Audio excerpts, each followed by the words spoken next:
안녕하세요. PMIG의 강창모 매니저입니다. 이번 실습 강의에서는 불완전 케이스를 처리하는 방법을 알아보고자 하는데요. 강의에 주로 사용할 데이터는 반품 프로세스 데이터입니다. 이 데이터를 활용해서 여러분은 나중에 데이터 내 실습 과제를 수행해야 하는데요. 그러므로 이 데이터를 잘 이해하는 것이 중요하겠습니다. 이 데이터를 잘 활용하기 위해서는 먼저 반품 프로세스를 이해해야만 하는데요. 이 반품 프로세스는 유럽 가전제품 제조업체의 실제 반품 프로세스에 기반을 두고 있다고 생각하시면 되겠습니다. 먼저 반품 프로세스의 개요를 한번 보실까요? 일반적으로 고객이 반품을 결정할 때는 이미 이 고객은 구매한 제품에 불만을 가진 경우가 많습니다. 그러므로 이러한 고객의 불만을 줄이기 위해서는 최적의 반품 프로세스 경험을 제공하는 것이 매우 중요합니다. 고객은 오프라인 매장인 딜러나 인터넷, 콜센터 채널을 통해 반품을 접수할 수 있습니다. 프로세스 마이닝 분석을 수행할 때 이 세 개의 채널을 잘 기억하고 계셔야 합니다. 한편 고객 입장에서는 통장에 돈이 입금되어야만 반품이 완료된 것으로 생각할 것입니다. 그런데 반품 프로세스 관리자는 이 프로세스에 심각한 문제가 있다고 느끼고 있습니다. 고객 불만과 개별 반품 요청 케이스들을 살펴보면 비효율이 존재하고 반품 처리 시간이 매우 길다는 것을 알 수 있기 때문입니다. 그러나 반품 프로세스를 개선하는 것은 쉬운 일이 아닙니다. 왜냐하면 다양한 외부 업체들이 반품 프로세스 수행에 관여하고 있기 때문입니다. 반품 프로세스에 대한 프로세스 마이닝 분석을 시작하기 전에 우리는 데이터 품질 문제를 검증해야 할 필요가 있습니다. 그런 다음에 데이터에 포함된 완전 케이스와 불완전 케이스를 구별하는 방법을 이해해야 합니다. 사실 프로세스 마이닝을 처음 수행하는 분들이 저지르기 쉬운 실수 중 하나가 바로 불완전 케이스를 고려하지 않는다는 것입니다. 불완전 케이스를 구별하는 것은 프로세스 마이닝 분석의 결과에 매우 중요한 영향을 줄 수 있기 때문에 관련 내용을 잘 이해하고 있어야 합니다. 이론 강의에서 설명한 것처럼 불완전 케이스는 프로세스의 시작 또는 종료 액티비티가 유실된 케이스를 말합니다. 최근에 시작된 케이스는 혹은 결코 완료되지 않는 케이스 등이 불완전 케이스가 될 수 있습니다. 자, 그럼 디스코에 실제로 반품 프로세스 데이터를 불러와서 해당 문제를 살펴보도록 하겠습니다. 디스코를 실행하셨다면 좌측 상단의 오픈 버튼을 눌러서 refundprocess.fbt 파일을 불러오도록 하겠습니다. 케이스 ID 컬럼을 케이스 ID로, 액티비티 컬럼을 액티비티로, 엔드타임 컬럼을 타임스탬프로, 리소스 컬럼을 리소스로 설정한 뒤에 나머지 코멘트와 채널 컬럼을 모두 other로 설정하겠습니다. 반품 프로세스 개요를 설명할 때 강조한 것처럼 other로 설정한 두 개의 컬럼 중에서 채널 컬럼이 향후에 반품 프로세스를 분석할 때 매우 중요한 역할을 수행할 겁니다. 그리고 하나 강조하고 싶은 것은 이전에 사용한 구매와 콜센터 데이터셋은 액티비티에 대한 시작과 완료 시간을 모두 가지고 있었는데요. 그러나 반품 프로세스 데이터셋은 액티비티에 대한 완료 시간만을 가지고 있습니다. 데이터셋이 시작과 완료 시간을 모두 가지고 있으면 액티비티들 사이의 대기 시간을 정확하게 구할 수 있습니다. 그러나 현실 세계에서 얻은 대부분의 데이터셋은 반품 프로세스 데이터셋처럼 완료 시간만을 가지는 경우가 많습니다. 이 경우에도 여러분은 프로세스 마이닝을 통해서 다양한 분석을 수행할 수 있습니다. 자, 이처럼 필드 설정이 끝났다면 우측 하단의 스타트 임포트 버튼을 누르세요.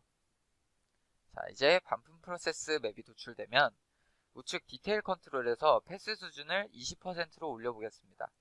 자, 여기서 이제 팁을 하나 알려드리면 액티비티나 패스 숫자를 클릭했을 때 정확한 숫자를 입력할 수 있는 팝업이 나타납니다. 여기서 원하는 숫자를 입력한 뒤에 어플라이 버튼을 누르도록 하겠습니다. 자, 이제 맵의 하단부 엔드포인트로 향하는 점선을 보면은 어떤 액티비티들이 마지막 단계로 실행되었는지를 알 수가 있을 텐데요. 예를 들어 333개의 케이스에 대해 오더 컴플리티드 액티비티가 가장 마지막 단계로 기록되어 있습니다. 이 액티비티는 해당 프로세스의 가능한 종료 지점이 될 수 있습니다. 그런데 좌측에 보시면 인보이스 모디파이드가 종료 액티비티인 20개의 케이스가 존재하는 것을 볼 수가 있습니다. 이 액티비티는 해당 프로세스의 실제 종료 단계로는 적절하지 않다고 판단할 수 있는데요.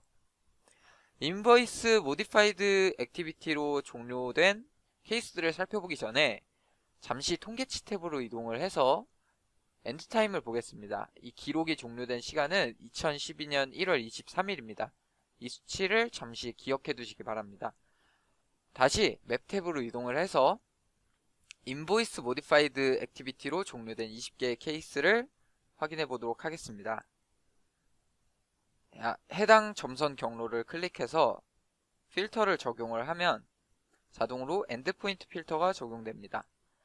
디스카드 케이스 모드에서 좌측은 오더 크리에이티드, 우측은 인보이스 모디파이드로 설정이 되어 있을 텐데요.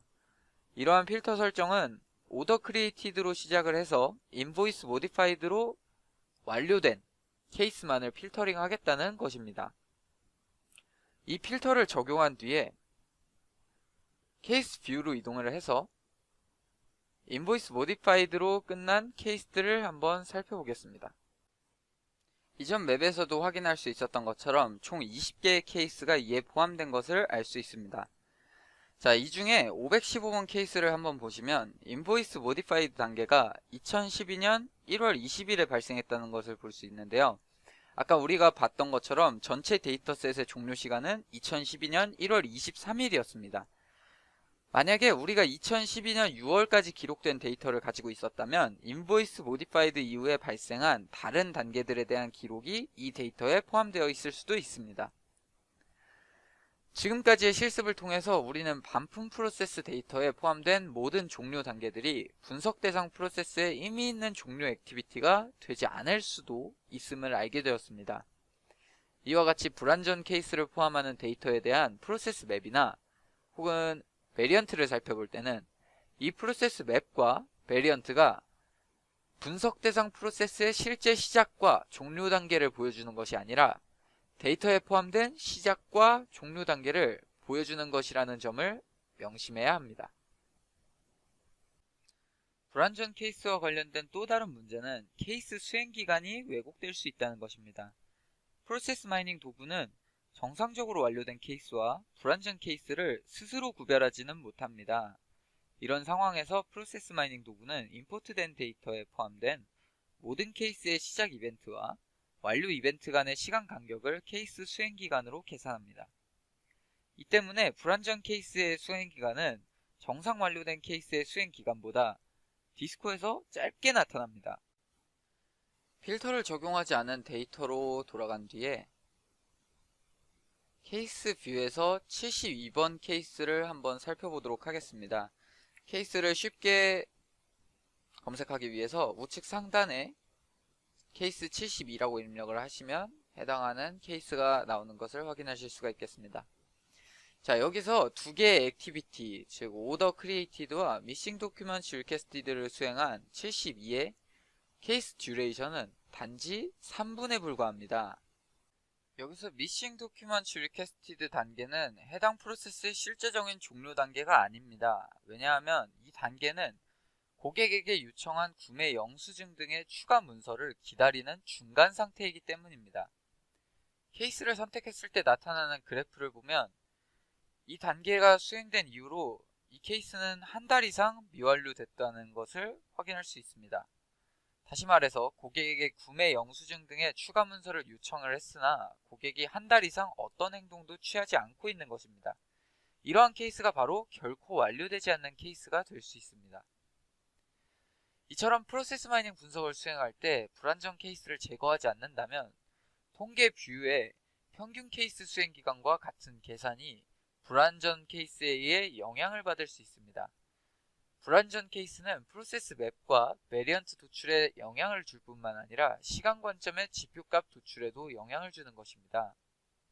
그러므로 여러분은 실제 분석을 시작하기 전에 여러분의 데이터에 포함된 불완전 케이스를 조사할 필요가 있습니다. 또한 여러분은 어떤 종류의 불완전 케이스가 얼마나 많이 존재하는가를 이해할 필요가 있습니다. 그런 다음에 대상 프로세스를 자세하게 분석하기 전에 여러분은 데이터에서 이들을 제거해야 합니다. 마지막으로 일부 데이터셋은 불완전 케이스가 존재하지 않는 방식으로 추출할 수도 있습니다. 예를 들어서 여러분은 IT 부서로부터 반품 프로세스에 종결된 이벤트만을 포함하는 데이터를 받을 수도 있겠죠. 이 경우에 미완료된 어떤 반품 주문도 데이터에 나타나지 않을 것입니다. 즉 불완전 케이스가 미리 제거되었다는 뜻이죠. 자, 이번 강의는 여기까지 하고요. 다음 시간에 계속 이어서 불완전한 케이스를 처리하는 법을 설명하도록 하겠습니다. 감사합니다.